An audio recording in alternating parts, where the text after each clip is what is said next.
Hello दोस्तों, जय माता दी। मेरा और मेरे एएस म्यूजिकल ग्रुप में आप सभी का बहुत बहुत स्वागत है। तो मैं बहुत ही प्यारा गीत लेके आई हूँ। जैसा होगा आप लोग कमेंट में ज़रूर बताइएगा। भर देहलू पेट सासू बोलिया सुनाई के, भर देहलू पेट सासू बोलिया सुनाई के, चली जबै राजा हो पापा बुलाई के, चली जबै राजा हो पापा बुलाई के, भर देहलू पेट सासू बोलिया सुनाई के।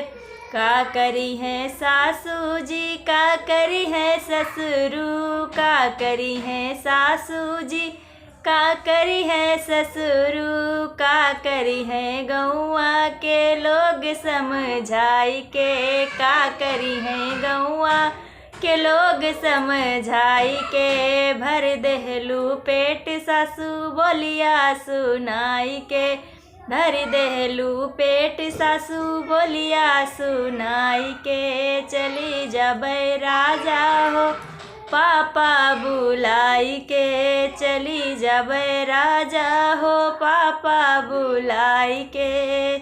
का करी है जेठ, का करी है जेठनी, का करी है जेठ हो, का करी है जेठनी, का करी है टोला पड़ोसी समझाई के, का करी है टोला पड़ोसी समझाई के, भर देहलू पेट सासू बोलिया सुनाई के, भर देहलू पेट सासू बोलिया सुनाई के, चली जबै राजा हो पापा बुलाई के, चली जबै राजा हो पापा बुलाई के।